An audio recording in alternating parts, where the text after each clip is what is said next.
주말 새 공방이 뜨거웠던 얘기. 그러니까 윤석열 대통령의 지인 아들이 현재 대통령실 사회수석실 9급 행정요원으로 근무하고 있다.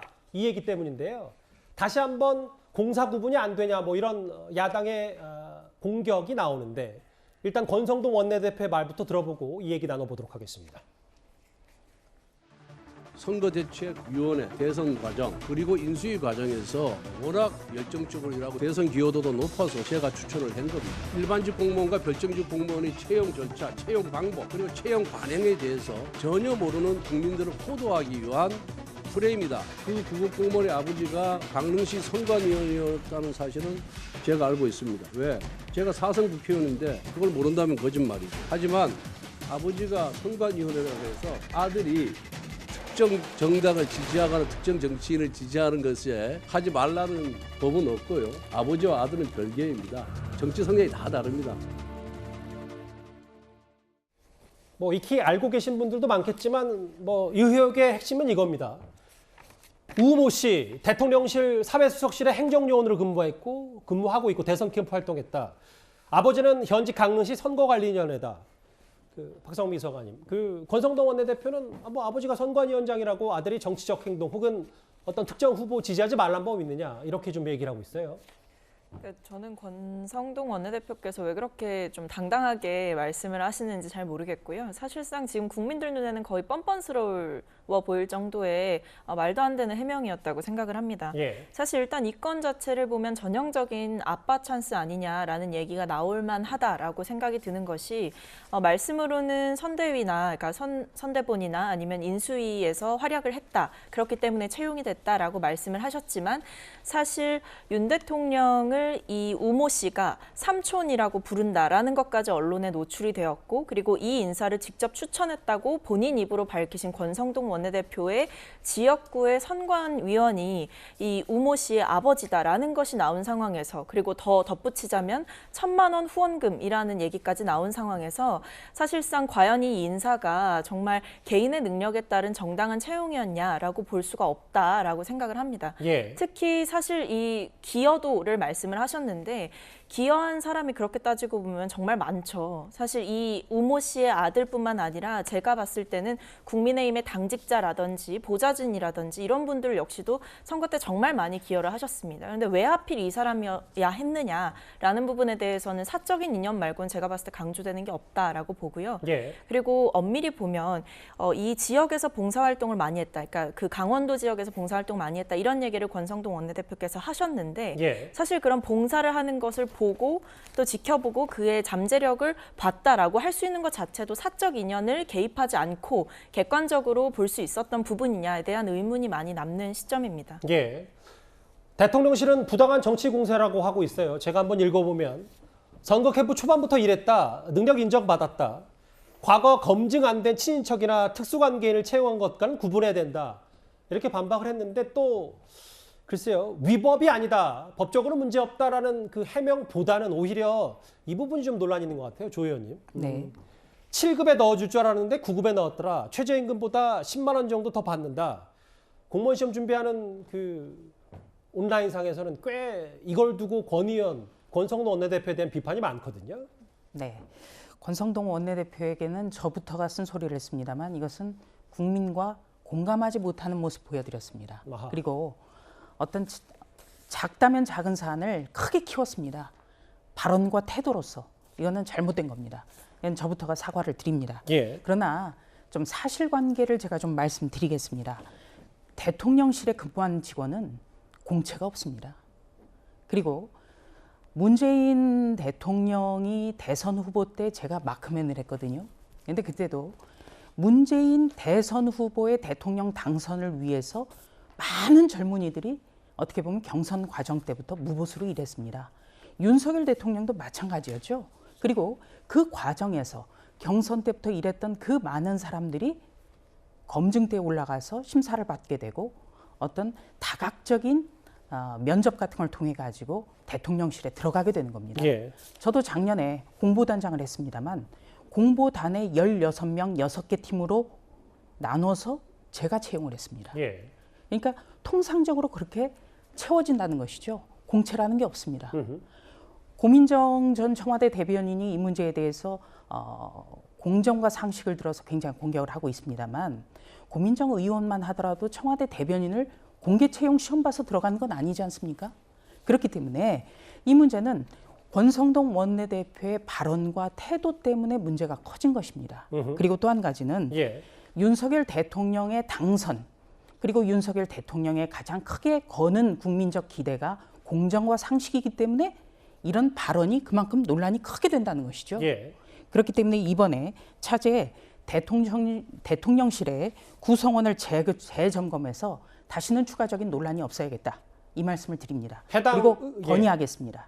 해당 의혹보다 오히려 집권 여당의 수장의 말이 더 논란을 촉발시킨 경향이 있다. 그렇습니다. 발언의 내용과 태도가 대단히 부적절했습니다. 오늘 정치권 이 이슈로 상당히 뜨거웠는데요. 야당에서는 윤 대통령의 공정을 문제 삼으면서 국정조사까지 요구했습니다. 화면 만나보겠습니다.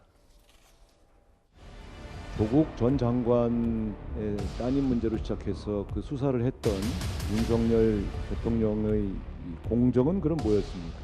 자신이 내세웠던 공정과 상식, 그 가치를 그대로 부정하는 행위를 하고 있는 것 아니겠습니까? 권성동 대표의 지인이 아니었다면 이 아들이 청와대에 들어갈 일은 없었을 것입니다. 국정조사가 필요한 거 아닌가? 이 사람들이 당연히 보장된 일반직 공무원이 아니고 언제든지 신분 보장이 안 돼 있는 결정직 공무원입니다. 문재인 대통령이 뭐라 그러냐면은 청와대 비서실장 등 청와대 직원 대부분이 결정직이며 채용 특혜라는 말 자체가 잘못된 것이다. 전혀 모르는 사람과 함께 일할 수 있겠냐라고 말씀을 하셨어요.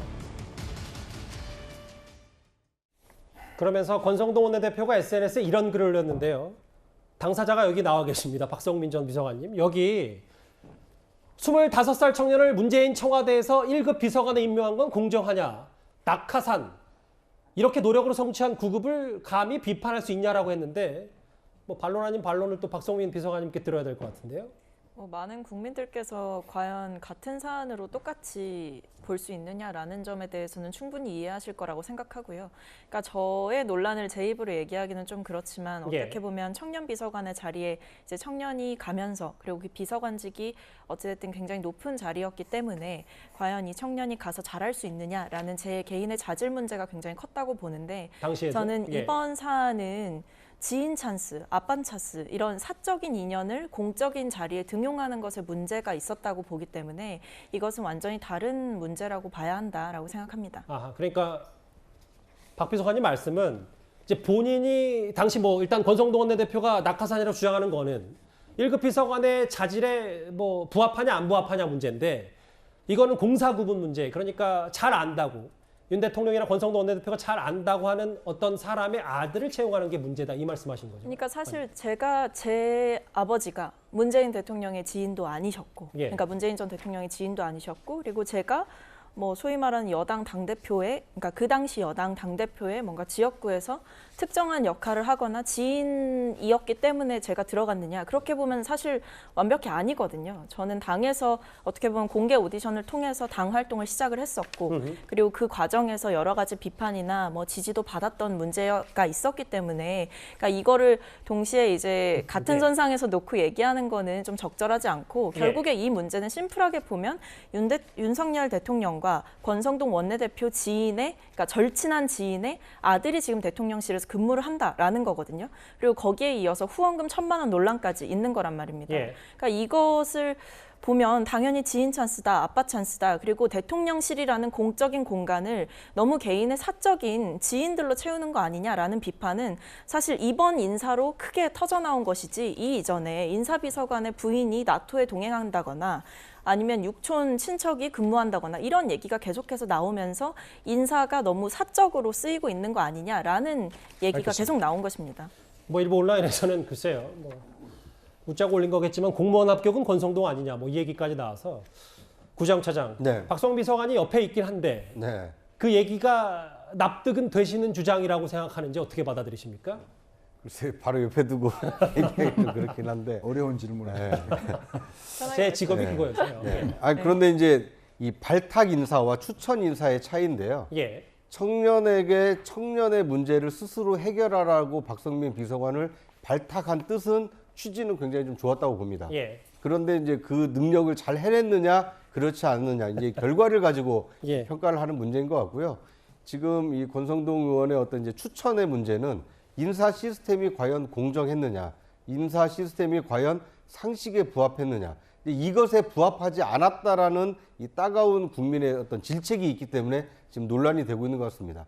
그러니까 역대 정부에서 대통령실 또는 과거 청와대 행정관, 행정요원을 선발하는 과정은 특정한 한 사람이 추천하는 일은 거의 없었습니다. 예. 왜냐하면 당이라든지 국회라든지 어떤 공적인 기구를 통해서 이 데스킹이라든지 아니면 필터링을 거친 후보자들을 여러 명을 한 번에 추천을 하고 검증이요, 교차 그렇습니다. 검증이요. 그러니까 1차 검증을 한 다음에 이 대통령 인사 비서관이 그러니까 그 명단을 만들고 이거에 대해서 인사권을 가지고 있는 대통령 비서실장이 인사를 하는 이런 형태였는데 권성동 의원의 이제 해명 과정을 보면 당시 당선인 비서실장에게 이 개인적으로 천거한 것처럼 느껴졌기 때문에 인사 시스템이 공정하지 않게 운영된 거 아니냐 이런 알겠습니다. 의혹이 불러져서 더 논란이 크게 되지 않았나 하는 생각이 듭니다. 여기 계신 조수대 의원님도 권성동 원내대표 발언이 좀 논란을 부추겼다라고 하셨는데 실제로 장제원 의원도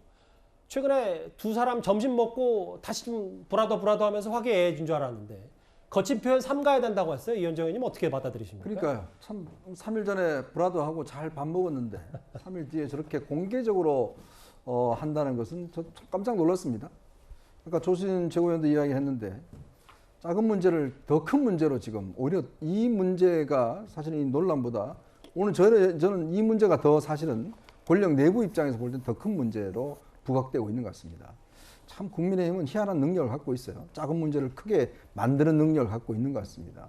그게 뭐냐면 왜 장제원, 그러니까 이 다른 사람이 이야기하는 거하고 장제원 의원 이야기하는 거하고는 차원이 달라요. 아하. 이게 왜냐하면 이분들은 지금 윤석열 대통령의 아주 핵심 측근이라고 알려져 있기 때문에 그리고 또 두 사람이 왜 저렇게 공개적으로 했겠습니까? 뭔가 갈등이 있으니까 봉합하려고 한 거 아니겠습니까?